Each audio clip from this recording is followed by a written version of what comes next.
Bonjour à tous, dans ce module, nous allons voir comment interroger des switches ou des routeurs Cisco à l'aide des playbooks. Pour cela, nous allons utiliser un module qui s'appelle iOS_command. Alors, je suis sur la documentation officielle. Voici les paramètres qu'on peut utiliser. Le paramètre le plus utilisé, ça sera commande avec S à la fin. Donc, c'est une liste de commandes que vous envoyez sur une machine à distance. Alors, je vais traduire parce que je suis bien sûr feignant. Donc, liste de commandes à envoyer au périphérique iOS distant via un fournisseur configuré. Quand on parle du fournisseur, c'est le provider. En réalité, il est obsolète, hein? Donc à ne plus utiliser, vous allez utiliser connection. Donc connection, c'est si vous souhaitez déclarer un paramètre de connexion, soit dans votre playbook, soit directement dans le fichier ini. Nous avons déjà fait cela, d'accord? Donc, la sortie résultante de la commande est renvoyée si l'argument wait_for est fourni. Le module n'est pas renvoyé tant que la condition n'est pas satisfaisante ou que le nombre de tentatives n'a pas expiré. D'accord? Vous retrouvez ces modules ici. Enfin, pas ces modules, ces paramètres tentative ici et wait_for ici. Je vais retraduire. Hein, d'accord?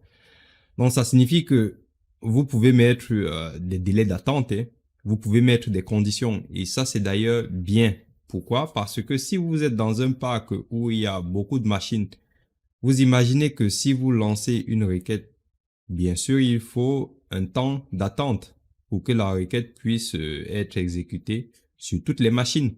Donc, imaginez que vous utilisez des valeurs par défaut. Si par exemple, vous avez un temps d'attente de 10 secondes, après 10 secondes, si on n'a pas de résultat, la requête n'aboutit pas. Donc, pensez bien à régler parfois cela s'il le faut. Pour ma part, je ne le fais pas parce que je suis en environnement de test, donc j'ai deux machines, donc forcément, mes requêtes vont vite. OK?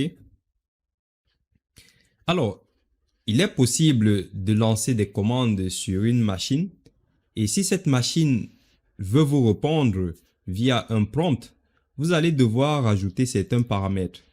Alors, comment est-ce que je peux vous expliquer ça? Imaginez, vous lancez une commande où la machine doit vous demander confirmation pour supprimer par exemple des données. Donc, si je lance un playbook où je veux écraser des données, la machine va me répondre en me disant, voulez-vous vraiment écraser ces données? Je suis obligé de répondre. On va me demander de sélectionner oui ou non, soit Y, soit N. D'accord? Donc, si vous êtes dans ce cas-là, vous allez donc rajouter d'autres paramètres, enfin d'autres arguments comme commande, answer et prompt. D'accord? Et ici, vous allez mettre comme retour soit yes, soit un retour chariot. D'accord? Alors, regardons les exemples. Voici une commande simple. Donc, je fais mon show version pour afficher la version des iOS, soit de mes routeurs, soit de mes switches. D'accord? Ici, je lance une commande et je mets une condition. Donc, je mets un tableau et dans ce tableau-là, je dis que la condition, ça sera d'avoir la chaîne de caractères iOS. Tant que je n'ai pas cette chaîne de caractères-là dans le résultat de ma commande, le résultat ne sera pas affiché. D'accord? Ici, je peux lancer des multiples commandes. OK? Je peux lancer aussi des multiples commandes et rajouter aussi plusieurs conditions. Ici, je mets dans un tableau une condition du coup qui doit avoir une chaîne de caractères iOS. Et ici, la condition, c'est d'avoir une interface qui s'appelle loopback 0. Donc, tant que ces conditions ne sont pas respectées, je n'affiche aucun résultat. D'accord? Et ici, vous avez donc un exemple où vous allez lancer une commande, par exemple, pour faire un clear sur cette interface, d'accord? Pour supprimer carrément tout ce qui s'est passé sur l'interface, d'accord? Et là, quand vous faites votre clear, puisque si on fait un clear sur une interface, on supprime des données qu'on pouvait utiliser pour faire du troubleshooting. Quand je vais lancer cette commande, le routeur va me dire, veux-tu vraiment supprimer toutes ces données-là? Il va me poser une question. Du coup, la réponse, c'est yes. Donc, dès qu'il dit yes, je supprime. D'accord? Vous pouvez aussi mettre commande, faire un clear counter et dans le prompt, vous confirmez directement. Donc, vous n'attendez plus une réponse de la part du routeur. Vous faites votre clear et vous lancez une confirmation. Et là, vous mettez votre retour chariot pour valider la confirmation. OK? Allez, c'est parti pour faire un petit test. Donc, j'ai déjà créé un module simple ici. On va aller vite. Alors, ls, ici, j'ai donc, je l'ai appelé comment? Getterfac2, Getterfac. Ok, c'est celui-là. Donc, je fais rapidement mon cat de getterfac.yaml. Très bien. Alors, ce que je vais faire, je vais l'éditer. Comme ça, on va faire le test sur nos switches uniquement ou nos routeurs. Bon, je vais faire sur tout d'ailleurs. Donc, nano de getterfac.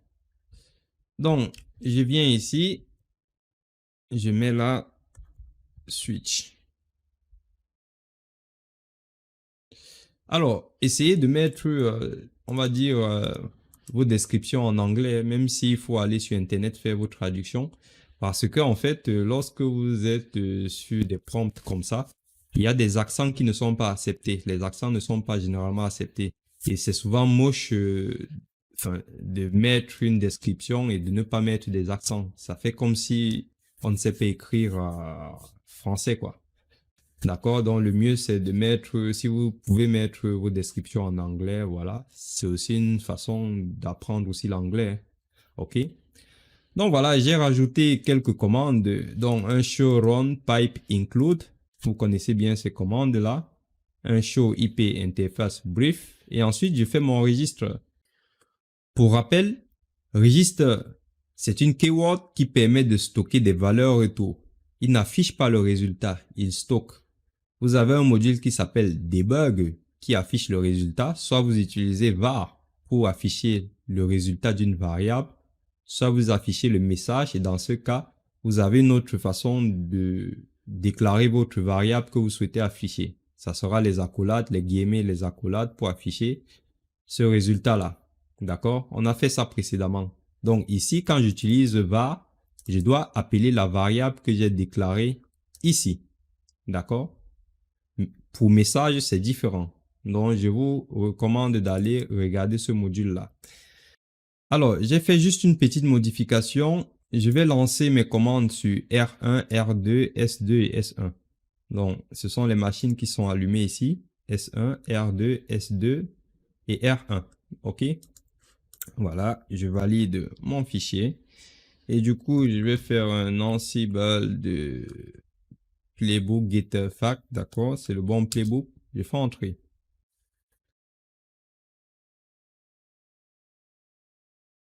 Donc, switch 1, switch 2, OK, R2, R1, OK, ça marche. Donc, tout est bon. Voilà. Nous avons donc le hostname. J'ai fait un filtre sur hostname, c'est bien R1, d'accord. Ensuite, j'ai bien S1 ici. Et je regarde R1. J'ai bien hostname R1. J'ai bien le show IP interface brief ici. Ensuite, R2, c'est pareil. R2, j'ai bien tous les bons résultats. Et voilà. Donc, est-ce que vous avez vu? Donc, je vais nettoyer ça. Alors, pour clore le module, je vais juste vous montrer comment on utilise la condition wait for. D'accord? Alors, je vais repartir sur mes switches et mes routeurs. Je vais prendre un routeur. Je vais cette fois-ci interroger la version. Donc, c'est pas ça. C'est show version. OK. Je m'arrête là. Donc, la version, c'est la 12.4. Si je vais sur un switch, hop, show version, la version, c'est la 15.1. D'accord? Donc, je peux décider d'utiliser en fait ces paramètres-là. Enfin, quand je dis ces paramètres, ces chaînes de caractères là, pour faire mon filtre, pour mes conditions. Qu'est-ce que ça va donner? Alors, je vous ai déjà préparé un truc dans nano de getterfac.yaml. Voilà. Par contre, lorsque vous utilisez wait for, vous ne pouvez plus utiliser register. D'accord? Donc, je mets ma condition ici et je mets que la contrainte, c'est donc 15.1. J'ai fait mes tests sur les routeurs et les switches. Donc, j'ai deux versions différentes. J'ai une version en 12.1, c'est 12.1 sur les routeurs ou 12.4. 12.4 sur les routeurs et 15.1 sur les switches. OK? Donc, voilà. Ça signifie qu'il y aura les résultats qui ne vont pas sortir. Alors, comment est-ce que j'affiche ces résultats? Je lance du coup mon playbook. Donc, S1, S2, OK, pas de problème.